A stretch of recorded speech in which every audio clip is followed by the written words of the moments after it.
आओ जी question number आ जाओ बेटा 48 पे, अनसॉल्व्ड क्वेश्चन नंबर 48 ये हम करने जा रहे हैं। ध्यान से बुक से एक बार रीड करो क्वेश्चन क्या कहता है। कह रहा है prepare a balance sheet of Gopal limited. Company का नाम क्या है बोलो? गोपाल लिमिटेड। एक बैलेंस शीट गिवन है 31 मार्च 2018 और 19 की गिवन है, 18 और 19 की गिवन है, तो कैश फ्लो 2019 का बनेगा। 48 क्वेश्चन है ये। आपको बैलेंस शीट दे रखी है, बैलेंस शीट के नीचे दे रखे हैं नोट्स टू अकाउंट्स, मतलब उन्हीं चीजों को खोल खोल के दे रखा है। और नीचे बड़ी सिंपल सी एडजस्टमेंट है टैक्स की। किसकी बेटा? टैक्स की। वो कर लेते हैं एक बार, ठीक है। तो चलो सबसे पहले पढ़ो, आपका क्या फर्ज बनता है? बैलेंस शीट देखो, साथ साथ नोट्स टू अकाउंट्स देखो, क्या वो आइटम है? ठीक है, पढ़ो। सबसे पहले क्या लिखा है? Share capital. क्या लिखा है बेटा? पढ़ो क्या लिखा है शेयर कैपिटल में? 8 लाख से 10 लाख हो गए। क्या मतलब है इसका? इसका मतलब देखो, क्या नोट्स टू अकाउंट्स में कुछ गिवन है? इसका मतलब हमने इस साल 2 लाख रुपए के शेयर्स इशू किए हैं, हाँ या ना? तो क्या फाइनेंसिंग एक्टिविटी में जाके क्या लिखेंगे? Plus issue of shares. कितने बेटा? 2 लाख। आगे बोलो फिर क्या हुआ? रिजर्व्स एंड सरप्लस, वहां खोल के दे रखा है रिजर्व सरप्लस। पिछली बार 1 लाख ब्रैकेट में है, लॉस में है, इस बार 4 लाख के प्रॉफिट में है। तो आप 1 लाख के नुकसान वाली कंपनी को एक साल में 4 लाख के प्रॉफिट में बदल दिया। कितना प्रॉफिट कमाया? 5 लाख। कितना प्रॉफिट कमाया? 5 लाख। 5 लाख का प्रॉफिट हुआ है इस बार। आगे बोलो, आगे बोलो। लॉन्ग टर्म बोरिंग्स, सर वहां खोल के दे रखे हैं डिबेंचर्स है। क्या है बेटा? डिबेंचर्स। कितने डिबेंचर है? 9 लाख के 9 लाख। तो उसका मतलब डिबेंचर इशू। अब जिस भी चीज के आगे परसेंटेज लगी है, क्या लगी है, उसे बोलते हैं हिडन एडजस्टमेंट। क्या बोलते हैं? 9 लाख का 12% कितना होता है? 1,08,000। तो जरूर इन 9 लाख के डिबेंचर्स पे हमने 12% का ब्याज दिया होगा, हाँ या ना? इंटरेस्ट देना है, लोन लेना एक फाइनेंसिंग एक्टिविटी है, तो उस पर ब्याज देना भी क्या है? क्या करेंगे? माइनस करेंगे। इंटरेस्ट ऑन डिबेंचर्स कितना? 12% of 9 lakh, that is 1,08,000। 1 lakh यहां माइनस होगा, और यहां ऑपरेटिंग एक्टिविटी में दिल पे, दिल पे, I for interest on debentures, 1,08,000 क्या हो जाएगा? प्लस हो जाएगा। 1,08,000 क्या हो जाएगा बेटा?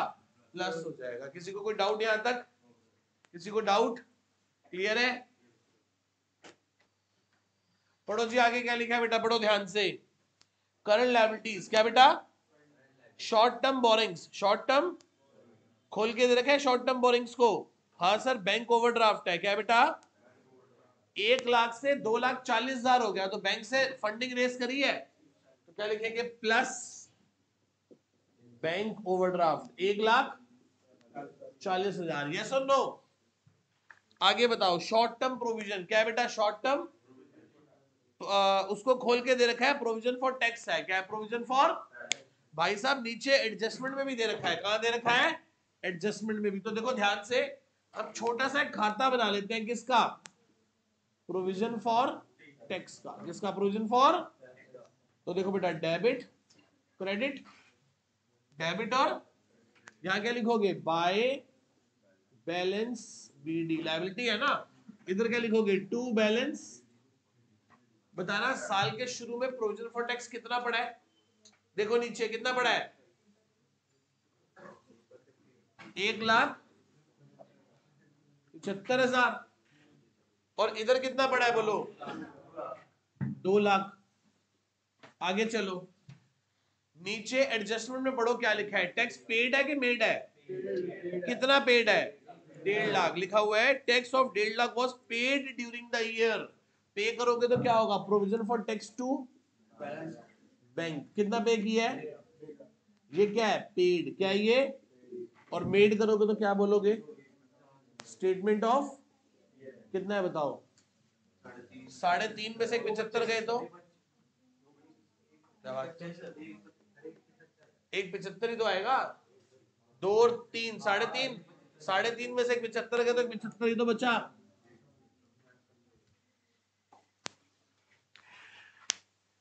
तो बताओ टैक्स मेड कितना किया है, मेड बोलो, मेड कितना किया है, मेड किया 75। हाँ जी,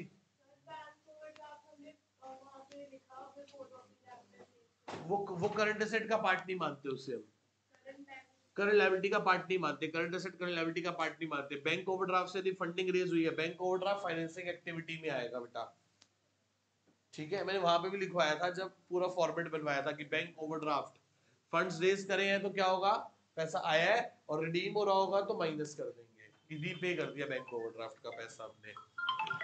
कोई डाउट यहाँ तक किसी को? एक बार आना बेटा। तो टैक्स मेड कितना किया है, 1,75,000। ये हमने क्या किया, उठा के मेड में ऐड कर दिया ऑपरेटिंग एक्टिविटी में। और पे कितना किया है, 1.5 लाख। पे कितना किया है, 1.5 लाख। तो ये ऑपरेटिंग एक्टिविटी में सबसे नीचे से क्या हो जाएगा। अब हम आगे चल रहे हैं अपनी किस पे, एसेट साइड में। किस में चल रहे हैं, पढ़ो ध्यान से। Non current assets, plant property equipment. नीचे खोल के दे रखी है भाई साहब हमें, मशीनरी कितने की है, साल के शुरू में 16,42,000, 16,42,000 की। अब ये बढ़कर कितने की हो गई, तो जरूर इस साल हमने मशीनरी खरीदी होगी, हाँ या ना, तो माइनस कर दो परचेज ऑफ मशीनरी। कितने की खरीदी है बोलो, कितना बेटे, 16,42,000 से 24 लाख की हो गई। कितने की खरीदी होगी, 7,52,000 की। 7,50,000 क्या 758 की खरीदी होगी, 7,58,000 की खरीदी होगी। डेप्रिसिएशन पहले 2 लाख का था, अब बढ़कर कितना हो गया। तो बताओ इस वित्तीय वर्ष में कितना डेप्रिसिएशन लगा होगा, 2 लाख। भाई 2 से कितना हो गया, तो इस साल में कितना लगा होगा। तो डेप्रिसिएशन कहाँ ऐड होता है, डेप्रिसिएशन ऑन मशीन 2 लाख। किसी को डाउट इसमें, दोबारा से समझाऊं भाई। मशीन देख कितने से कितनी होगी, बुक में देख बेटा, बुक में देख एक बार, मशीन कितने से कितने की हो गई, बुक कहाँ है, तो फिर पढ़ बेटा कहाँ है, पढ़ो जी, आगे पढ़ो बेटा।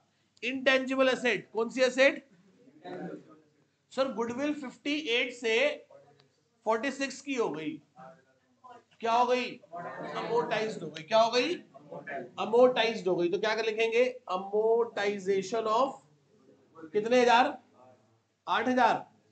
अच्छा जी, आगे चलो, आगे चलो। नॉन करंट इन्वेस्टमेंट, क्या बेटा, बेटे नोट ना करें, नॉन करंट इन्वेस्टमेंट।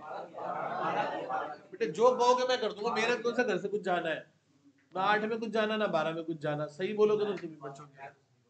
चलो आगे, नॉन करंट इन्वेस्टमेंट, पढ़ो ध्यान से बुक में। नॉन करंट इन्वेस्टमेंट कितने से कितने की हो गई, एक 20 से कितने की हो गई, नॉन 45,000 से 1 लाख। बेटे आओ,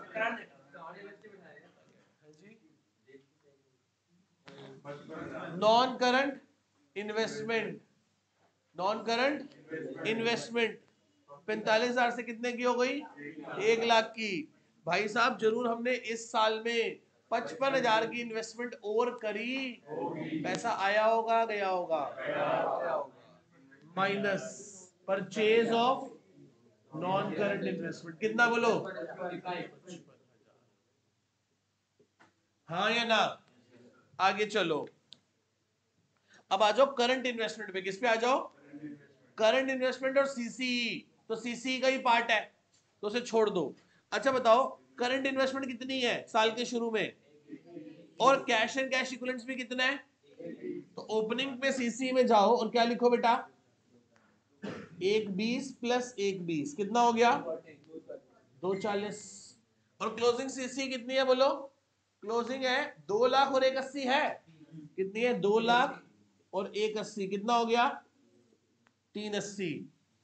अच्छा मैं बता दूं आंसर ये क्या आना चाहिए, 3,80 में से 2,40 गए तो ये आंसर 1,40 आना चाहिए। आना, देखते हैं आता है या नहीं आता। चलो उल्टा करा इस बार हमने। अब आओ इन्वेंट्री पे, किस पे आओ? 90,000 से 2,14,000 की हो गई। तो यदि करंट एसेट बढ़ती है तो कैसी चाल चलती है? उल्टी। तो क्या लिखेंगे? डिक्रीज। इंक्रीज इन करंट क्या है? Increase in stock. Increase in stock को माइनस करेंगे। बताओ कितने से कितने का हो गया? 1,24,000 माइनस के लिखेंगे। बोलो हाँ या ना? क्या पूरा क्वेश्चन हो गया? कोई एडजस्टमेंट, कोई पॉइंट, कोई चीज रह गई हमारी? अब एक काम करो, क्लोज करो इसे। ये 5 लाख आ गया बेटा इधर, ये 1,75, तो 6,75,000 हो गया। 1,8 3,8 नहीं 1,20 3,20 3,20 हो गया। 6,75 और 3,20 9,00,000 9,95,000। इसमें से 1,24 माइनस कर दो, 870। इसमें से 1,50,000 और माइनस कर दो, टैक्स पेड वाले 720। 7,21,000 cash generated in operating activity. Cash generated in operating. अब आओ इसमें 758 और 55,000 8,13,000 क्या आ गया? Cash used. क्या आ गया? कैश यूज्ड इन कौन सी? हाँ, इन्वेस्टिंग एक्टिविटी। और इसमें क्या आ गया बोलो? 1,08,92 2,32,000 कैश जनरेटेड। क्या आ गया? कैश। अब एक काम करो, 7,21 प्लस 2,32 7,21 प्लस 2,32 माइनस 8,13 1,40 आ रहा है। 1,40 में 2,40 ऐड करें तो क्या आ गया? 3,80। कैश फ्लो क्या कर गया हमारा? मैच कर गया। हाँ जी, मैंने मन में कर ली थी प्रार्थना। कोई डाउट बेटा यहाँ तक किसी को?